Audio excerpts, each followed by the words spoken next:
সকলোকে নমস্কাৰ জনাইছোঁ মোৰ ইউটিউব চেনেল অৰ্চনাৰ বিভিন্ন সিদ্ধান্তলৈ প্ৰিয় দৰ্শকসকল আজি এক বিশেষ কামৰ কাৰণে আহিছোঁ অসম সাহিত্য সভাৰ এক নিৰ্দেশ মৰ্মে আমি স্থানীয় ব্যক্তিক সম্বৰ্ধনা জনাবৰ কাৰণে আহিছোঁ তেওঁলোক বিশেষভাৱে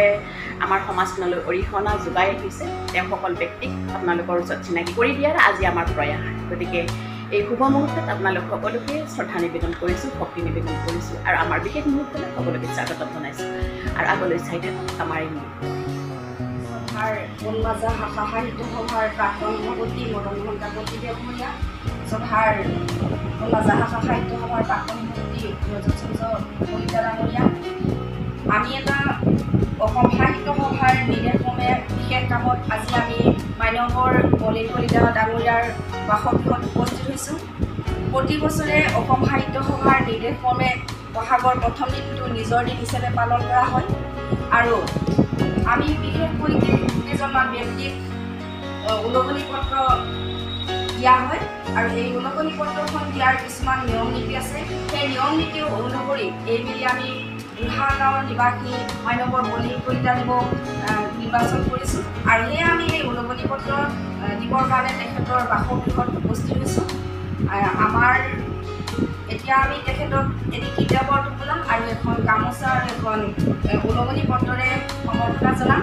আমাৰ কিতাপৰ টোপোলাটো দিব প্ৰাক্তন সভাপতি মানৱৰ মদন মোহন কাকতি ডাঙৰীয়া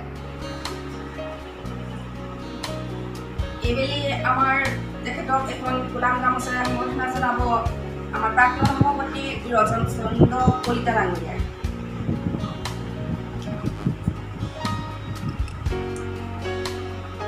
তেখেতক যিখন উলগনি পত্ৰ আছে এইখন অৰ্পণ কৰিছোঁ লগে লগে মই উলগনি পত্ৰখন পাঠ কৰি দিবলৈ ওলাইছোঁ সেয়েহে মোৰ ভাষা জননী অসম সাহিত্য সভা অসম সাহিত্য সভাৰ উলগনি পত্ৰ অসম সাহিত্য সভাৰ একান্ত অনুৰক্ত শ্ৰীযুত বলিন্দ কলিতা বুঢ়া কৃষ্টিৰ পথাৰত সৃষ্টিৰ পাতনি মেলিবলৈ প্ৰকৃতিয়ে সেউজীয়া পোচাক পিন্ধাৰ এই মহেন্দ্ৰখনত আপোনালৈ যাচিছোঁ হিয়া ভৰা শুভকামনা বহাগৰ বৈভৱেৰে ৰাঙলী ৰঙেৰে সপোন মন প্ৰাণ বছৰটো উজ্জ্বলিত হৈ ৰওক অসম সাহিত্য সভাৰ নিজৰ দিন উপলক্ষে ৰাঙলী বিহুৰ ওলগ জনাই আপোনাৰ সুস্বাস্থ্য কামনা কৰিম আপুনি আনন্দৰে এসপ্তাহ শৰৎকাল অতিবাহিত কৰক তাৰে কামনাৰে সভাপতি অসম সাহিত্য সভা বসন্ত কুমাৰ গোস্বামী সভাপতি বনবাজা শাখা সাহিত্য সভা মঞ্জুৰাণী ৰাজবংশী প্ৰধান সম্পাদক অসম সাহিত্য সভা দেৱজিৎ বৰা ধন্যবাদ ইতিমধ্যে আপোনালোক সকলোকে চিনাকি কৰাই দিলোঁ মাননীয় বলিন্দ কলিতা দেৱক আমি তেওঁৰ সৈতে অকণমান কথা পাতিবৰ কাৰণে বিচাৰিম ছাৰ আপোনাক ৰঙালী বিহুৰ ওলগ জনাইছোঁ আৰু মোৰ চেনেললৈ স্বাগতম জনাইছোঁ আপোনাক আজি যে এইখিনি আমাৰ বনবাজা শাখা সাহিত্য সভাৰ পৰা আপোনাক অকণমান মৰম যচাব অকণমান শ্ৰদ্ধা জনাব এই ক্ষেত্ৰত আপুনি কি ক'ব আজি আপোনাৰ বক্তব্য দিব জৰিয়তে মই অসম সাহিত্য সভালৈ ভৰা শ্ৰদ্ধা নিবেদন কৰিছোঁ আৰু লগে লগে অসমীয়া বাপতিসাহোন এই ৰঙালী বিহু তথা নৱবৰ্ষৰ শুভকামনা জ্ঞাপন কৰিছোঁ সঁচাকৈয়ে এই যিটো পদক্ষেপ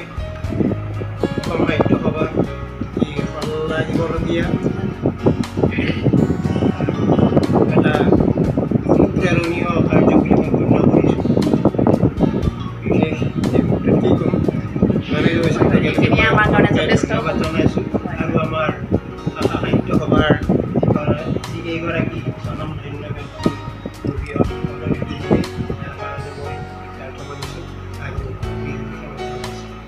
ঠিক আছে ছাৰ আপোনাৰ বিষয়ে যথেষ্টখিনি আমি জানিলোঁ আৰু আমি যিহেতুকে ইয়াতে একত্ৰিত হ'লোঁ বহুত বেছি ভাল লাগিল আপোনাৰ সুস্বাস্থ্য আৰু দীৰ্ঘায়ু কামনা কৰিছোঁ ধন্যবাদ কি দিছে নাম হনুমান পুৰাণ শেষ কৰি নন্দৰ মাৰুতি হনুমান পুৰাণ ছাৰৰ সৃষ্টি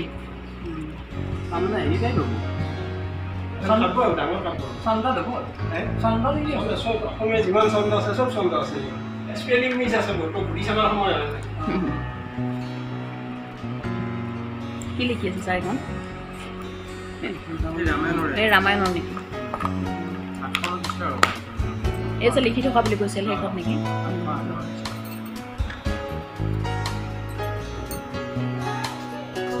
আৰু আমি আজি আহি উপস্থিত হ'লোঁ দ্বিতীয়জন ব্যক্তিৰ ওচৰত মহেন্দ্ৰ কুমাৰ তেওঁৰ ঘৰ পদ্মাজাৰ হয় গতিকে বৰ্তমান পদ্মাজাৰত উপস্থিত আছোঁ আৰু এইসকল ব্যক্তি অসম সাহিত্য সভাৰ স্বীকৃতিপ্ৰাপ্ত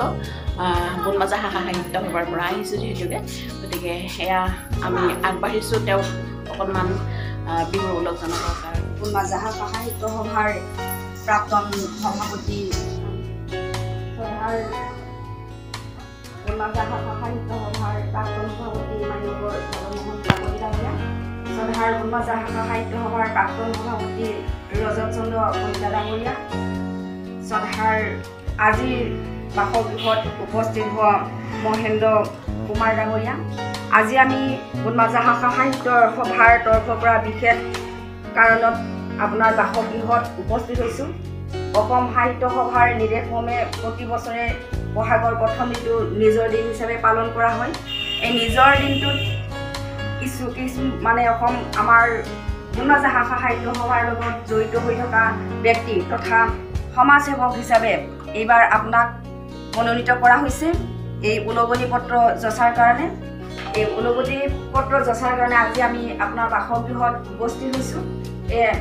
আপোনাৰ কাৰণে এটি কিতাপৰ টোপোলা আনিছে কিতাপৰ টোপোলাতে আপোনাক অৰ্পণ কৰিব আমাৰ প্ৰাক্তন সভাপতি মদন মোহন কাকতি ডাঙৰীয়া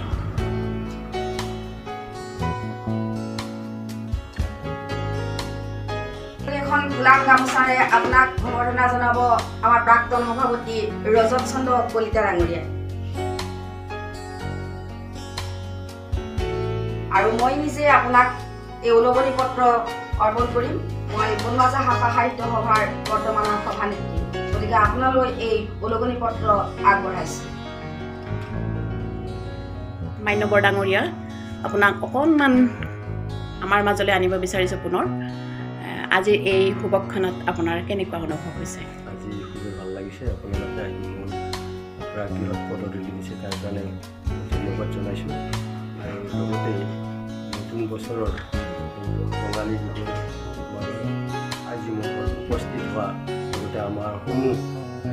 সাহিত্য সভা বুনমাজা সাহিত্য সভা প্ৰাক্তন সভাপতি প্ৰমুখ বৰ্তমানৰ সভাপতি সদস্য কৰ্মবৃন্দলৈকে মই ইয়াৰ পৰা অত্যন্ত শুভকামনা যাচিছোঁ ধন্যবাদ আপোনাক আপোনাৰ সুস্বাস্থ্য আৰু দীৰ্ঘায়ু কামনা কৰিছোঁ মাননীয় শ্ৰদ্ধা ৰাইজ আমি আহি আকৌ এজন বিশেষ ব্যক্তিৰ ওচৰত থিয় হৈছোঁহি আপোনালোকক তেওঁৰ সৈতে চিনাকি কৰাই দিব খুজিছোঁ লগতে এই উলগনি পত্ৰখনো আমি তেওঁক এতিয়া যাচিম বিহুৰ ছাৰ উল্লেখ জনাইছোঁ আপোনাক আৰু এইখিনি মোৰ চেনেললৈকে আপোনাকো স্বাগতম জনাইছোঁ আৰু আজি এই শাখা সাহিত্যৰ পৰা বুনমাজা শাখা সাহিত্যৰ পৰা আমি এইসকল ব্যক্তি আহিছোঁ বহুত বেছি ভাল লাগিছে গতিকে আপোনাক আমি এই উলগনি পত্ৰৰ লগতে বিহুৰ উল্লেখ জনাবলৈ সাজু মদন কাকতি তথা ৰজত চন্দ্ৰ কলিতা ডাঙৰীয়া আজি আমি বিশেষ এজন ব্যক্তিৰ গৃহত উপস্থিত হৈছোঁ তেখেত আমাৰ বুনমাজা শাখা সাহিত্য সভাৰ প্ৰাক্তন সভাপতিৰ লগতে ওতঃপ্ৰোতভাৱে জড়িত লগতে এজন অৱসৰী শিক্ষক আমাৰ অসম সাহিত্য সভাৰ তৰফৰ পৰা বহাগৰ প্ৰথম দিনটো নিজৰ দিন হিচাপে পালন কৰা হয় এই নিজৰ দিনটোত বিশেষ কেইগৰাকীমান ব্যক্তিক উলগনি পত্ৰ প্ৰদান কৰা হয় সেয়া আমি এইবাৰ বুনমাজা শাখা সাহিত্য সভাৰ তৰফৰ পৰা মানৱৰ দীনেশ ডেকা ডাঙৰীয়াক আমি উলগনি পত্ৰ যাচিবৰ কাৰণে আহিছোঁ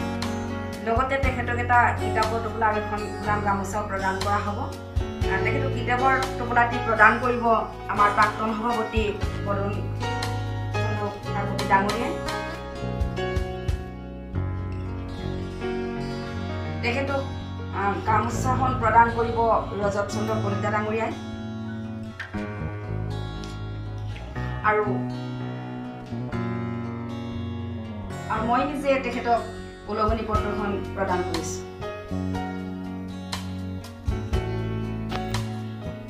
ছাৰক অশেষ ধন্যবাদ জ্ঞাপন কৰিছোঁ